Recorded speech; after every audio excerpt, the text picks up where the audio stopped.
সকালবেলা physical exercise করার জন্য একটা প্ল্যাটফর্ম তৈরি করেছি। এই প্ল্যাটফর্মের উদ্যোগে আমাদের প্রতিদিন ঢাকা বিশ্ববিদ্যালয়ের মল চত্বরে সকালবেলা আমাদের ফিজিক্যাল এক্সারসাইজ হবে।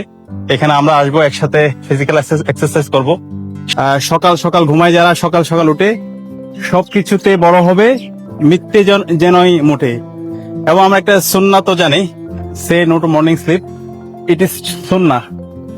তো বিশ্ববিদ্যালয়ে আমরা যারা শিক্ষার্থীরা আছি, দেখা যায় বিভিন্ন ব্যস্ততার কারণে আমাদের যেভাবে শারীরিক কসরত করা দরকার, সুস্থ থাকার জন্য যেভাবে শারীরিকভাবে ফিট থাকা দরকার, বিভিন্ন ব্যস্ততার কারণে সেটা আমাদের হয়ে ওঠে না। তো সেই জায়গা থেকে আমরা মর্নিং রাইডার্স নামক একটা প্ল্যাটফর্ম থেকে সকালবেলা ফিজিক্যাল এক্সারসাইজ করার জন্য একটা প্ল্যাটফর্ম তৈরি করেছি।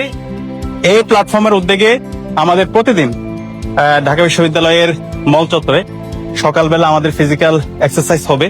এখানে আমরা আসবো, একসাথে ফিজিক্যাল এক্সারসাইজ করব। শারীরিকভাবে এবং মানসিকভাবে নিজেদেরকে ফিটনেস সমৃদ্ধ করার জন্য আমাদের এই আয়োজন চলতে থাকবে। এবং এই আয়োজন ফিজিক্যাল এক্সারসাইজ শেষে প্রতিদিন শিক্ষার্থীদের জন্য আমরা চেষ্টা করব তাদের সামান্য আপ্যায়ন করার ব্যবস্থা করার।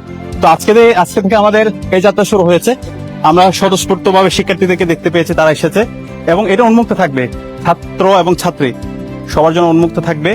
এবং আজকে আমাদের অনেক শিক্ষার্থীরা এসেছে, আমরা আশা করব প্রতিদিন এটা বাড়তে থাকবে। আজকে আমরা এখানে যারা এসেছি, এখান থেকে যেন না কমে, এটা বাড়তে থাকবে। এবং আমরা শারীরিকভাবে এবং মানসিকভাবে ফিট থাকার মাধ্যমে আমরা নিজেদেরকে আগামী জন্য প্রস্তুত করব। আমরা যদি শারীরিকভাবে সুস্থ থাকতে চাই এবং মানসিকভাবে প্রশান্ত থাকতে চাই এবং কনফিডেন্ট থাকতে চাই, আমাদেরকে অবশ্যই শারীরিক কসরত করতে হবে, ফিজিক্যাল এক্সারসাইজ করতে হবে।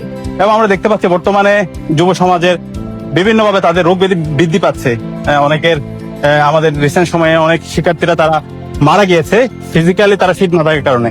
তো আমি ঢাকা বিশ্ববিদ্যালয় সহ বাংলাদেশের সকল বিশ্ববিদ্যালয় এবং সকল স্কুল কলেজ মাদ্রাসার শিক্ষার্থীদের অনুরোধ করব, আমরা যেন শারীরিকভাবে এবং মানসিকভাবে ফিট থাকার জন্য রেগুলার ফিজিক্যাল এক্সারসাইজ করি, বিভিন্ন ধরনের খেলাধুলায় আমরা অংশগ্রহণ করি এবং এর মাধ্যমে নিজেদেরকে তৈরি করি এবং আগামীর বাংলাদেশের জন্য আমরা যেন প্রস্তুত হই। তো